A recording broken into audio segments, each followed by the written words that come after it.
Hey cinephiles, January has long been labeled one of the dumping grounds for movies during the calendar year, and a quick glance at your multiplex marquee might agree. But if you sift through the celluloid and digital debris, you're bound to find something interesting, and my goal here is to aid you in that search. And so I have curated a list of 10 movies to watch in January 2023. While some of these are recommendations for films that I have already seen, others are movies that I am personally anticipating this month based on the director, cast, premise, trailer, etc. Also, while this list is based on release dates in the United States, it should still serve any cinephile as a selection of movies to look out for. Stick around after my countdown for a rundown of other movies releasing in January, in addition to what the Cineflick community voted as the movie they're most excited to see this month. Without further ado, let's start the countdown. Number 10.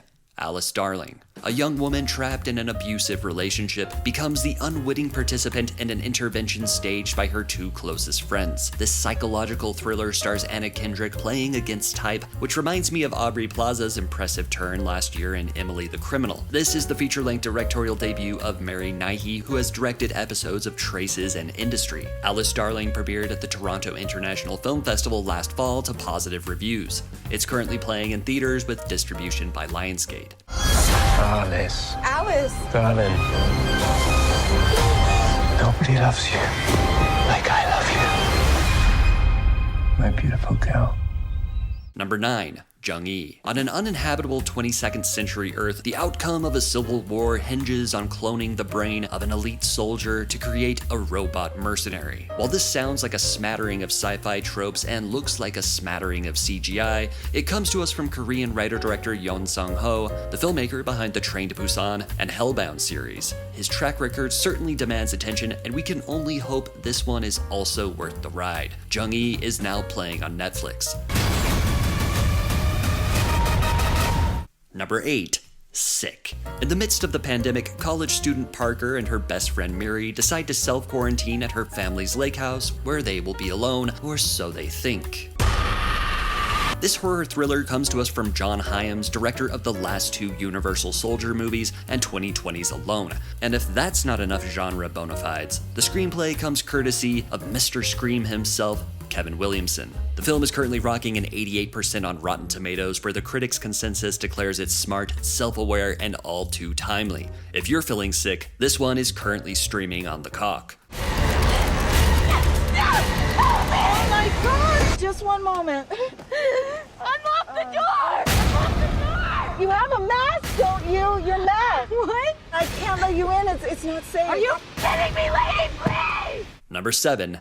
Megan. Look, Megan needs no introduction. This film and its title character already took the internet by storm before it was even released, and chances are if you're interested in this one, you've already seen it. But if for some reason you haven't, I'll add my endorsement to the exceptional word of mouth for this incredibly entertaining sci-fi horror thriller that is, no joke, fun for the whole family. What's more, you've got the director of Housebound, the screenwriter of Malignant, and two of the most prolific horror producers working in Hollywood today, Jason Blum and James Wan. It's no wonder a sequel is already slated for a release in 2025. Megan, distributed by Universal Pictures, is currently playing in theaters.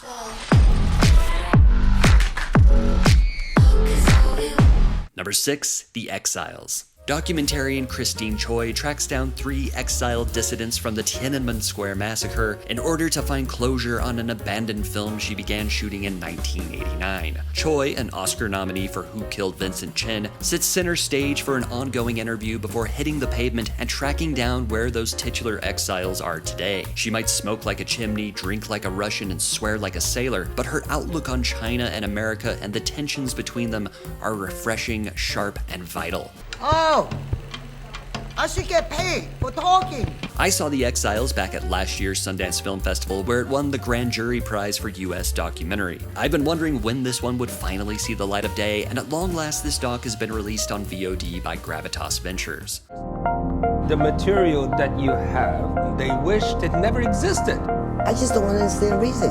It's gonna be a crime? Once everybody says don't, you feel like, screw you. Number 5. Infinity Pool. While staying at an isolated island resort, James and Em are enjoying a perfect vacation of pristine beaches, exceptional staff, and soaking up the sun. But guided by the seductive and mysterious Gabby, they venture outside the resort grounds and find themselves in a culture filled with violence, hedonism, and untold horror. No, that's not the pitch for White Lotus Season 3, it's the synopsis for the latest film from Brandon Cronenberg, son of the legendary David Cronenberg, who thus far has followed in his father's bloody footprints. Antiviral was one nasty debut, and Possessor was one of the best films to release during the pandemic. I can't wait to skinny dip in this infinity pool.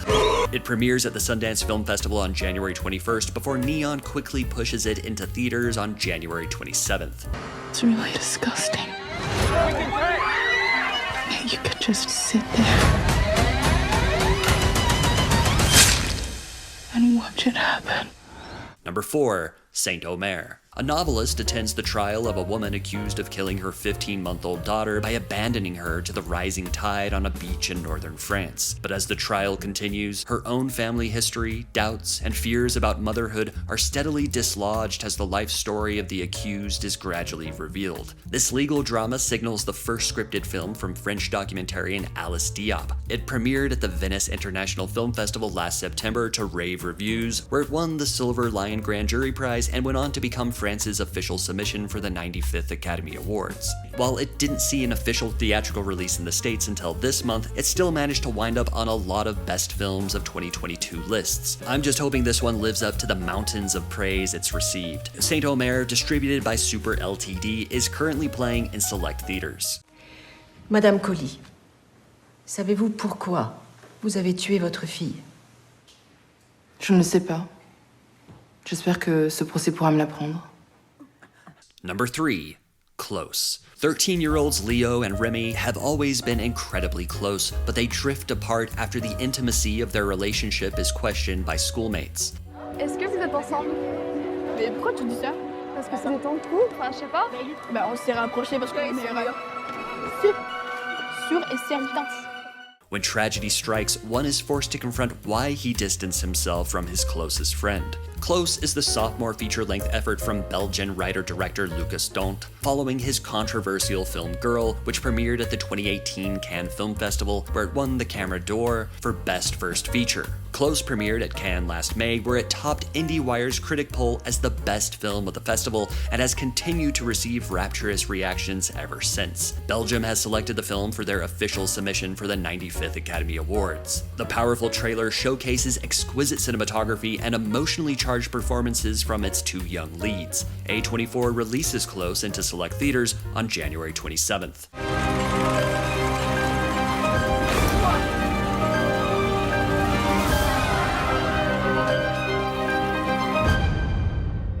Number 2. Broker. The film follows two brokers who sell orphaned infants, circumventing the bureaucracy of legal adoption to affluent couples who can't have children of their own. After an infant's mother surprises the duo by returning to ensure her child finds a good home, the three embark on a journey to find the right couple, building an unlikely family of their own. Broker is the latest film from one of our best writer-directors working today, Hirokazu Kore-eda, the filmmaker behind Afterlife, Still Walking, and Shoplifters, which won the Palme d'Or in 2018. Broker also premiered at the Cannes Film Festival last May, where Song Kang-ho won Best Actor. He is terrific in this, as usual, and raises the game of the entire cast. Kore-eda's tender crime story is masterfully told throughout. With the exception of its rushed coda, this is a road trip I cannot recommend highly enough. While this is technically a 2022 film, it was released only in LA and New York in late December before Neon expanded its limited release this month.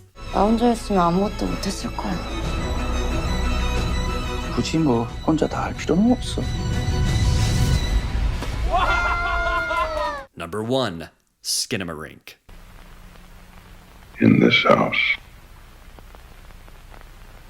Two children wake in the middle of the night to find their father is missing, and all the windows and doors in their home have vanished. This marks the feature-length directorial debut of Kyle Edward Ball, an experimental filmmaker from the North who, for the past several years, has been recreating people's nightmares on YouTube. These analog avant-garde shorts became the inspiration for Skinamarink, which he crowdfunded for a mere $15,000. I saw Skinamarink last year and can honestly say it's unlike any horror film I have ever seen before, and it's precisely for that reason that it's one of the scariest films I have ever seen.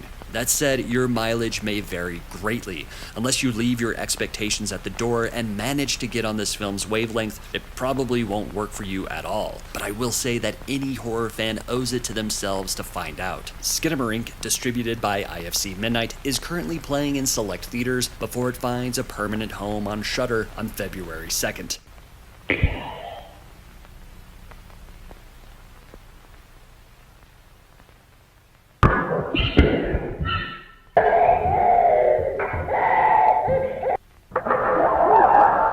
And those are my picks for 10 movies to check out in January 2023. Other January releases include Alcaraz, The Drop, House Party, Kids vs. Aliens, Landlocked, Missing, The Old Way, Plane, Shotgun Wedding, and When You Finish Saving the World.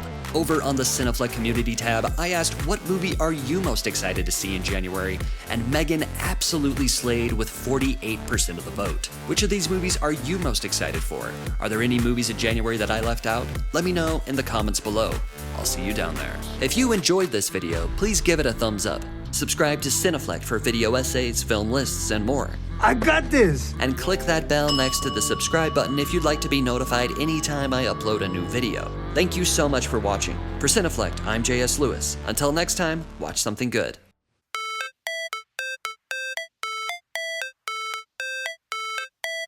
All it's supposed to feel.